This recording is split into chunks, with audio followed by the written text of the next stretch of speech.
A diagnosis is the start of a pathway, not the entire treatment plan. Wait, if I just got that phone call from the doctor with a diagnosis, what exactly should I do right this second? This explainer was written and edited by Dr. Thomas Hocker, a triple board-certified Harvard and Mayo Clinic-trained dermatologist, Mohs surgeon, and dermatopathologist. And the immediate answer is that you need to obtain the exact diagnosis and the microscopic pathology details. To do that, we're going to follow this clinical decision pathway. Step 1, we confirm the pathology. Step 2, identify your true risk. Step 3, assess the need for more staging. Step 4, match the treatment to your specific risk. And Step 5, plan the repair and your follow-up. So starting with Step 1, confirm exact pathology details. Basically, the biopsy report is your absolute foundation. But hold on, why isn't just looking at the spot enough? I mean, my doctor looked right at it. Well, because what you see on the surface is literally only part of the story. A biopsy is just a sample. It might remove the visible lesion completely, sure, but that doesn't automatically mean the complete microscopic tumor was removed. It's like looking at the tip of an iceberg. For instance, a heterogeneous basal cell carcinoma, or a BCC, can actually contain a really aggressive cellular component that wasn't even captured in that initial sample. Or a superficial sample can totally understate how deep a cutaneous squamous cell carcinoma or a melanoma has actually invaded. The pathology report gives us the detailed cellular truth. You really have to pay close attention to the specific language on that report. You need to know if the tumor is in situ, meaning it's confined strictly to its original top layer, or if it's invasive, meaning it's actually spread down into the deeper tissues. You also need to ask if the sample included enough depth to even answer the staging question in the first place. If the diagnosis comes back ambiguous, unexpected, or it just kind of doesn't fit the clinical picture of the spot on your skin, a dermatopathology review or a deeper sample might be needed before any treatment is locked in. All right, Step 2, identify your risk level. This is about moving beyond just the diagnosis name. So beyond the actual name of the cancer, what practically makes a tumor higher risk? Right. So the specific diagnosis name, whether it's BCC, squamous cell, or melanoma, is really just the starting line. For BCC and squamous cell carcinomas, factors like the location, the size, poor clinical borders, and your immune status drastically change the treatment pathway. If the pathology shows nerve involvement, which is called perineural invasion, that elevates the risk right away. For melanoma, we look very closely at something called Breslow thickness, which is the exact depth of the tumor, and whether there's any ulceration. These features absolutely dictate the excision margin, whether you need a sentinel node discussion, and potential systemic treatments.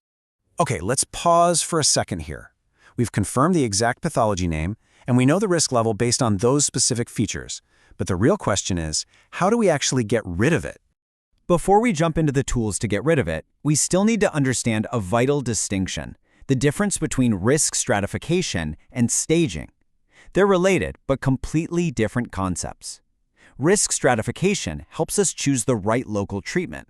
Staging, on the other hand, asks how far the disease has actually extended in the body. So the crucial takeaway is that having a higher risk tumor doesn't automatically mean that spread has already occurred. Instead, it simply means your medical team needs to be much more deliberate about margin control, checking lymph nodes, ordering imaging, or scheduling tighter follow-ups. That brings us to steps 3 and 4. Match treatment to risk. It's all about selecting the right tool for the specific problem. And here's a major warning. No treatment option should ever be chosen based on a cure rate advertisement alone. So, does skin cancer always mean I'm going to need surgery? No, it doesn't. Surgery is the primary treatment for many tumors, for sure, but your treatment absolutely must follow your specific risk anatomy and overall health. For instance, selected superficial or lower-risk lesions can sometimes be treated with simpler local methods like curettage or topical therapy. Radiation might be the best path when surgery simply isn't feasible, or in specific higher-risk situations after surgery. Systemic care steps in for locally advanced or metastatic disease. But for surgical candidates, we generally look at two primary paths: Mohs surgery and standard excision. Let's look a bit closer at Mohs surgery. Mohs is highly specific. It's used when complete mapped margins, poorly defined extension, and tissue preservation really matter.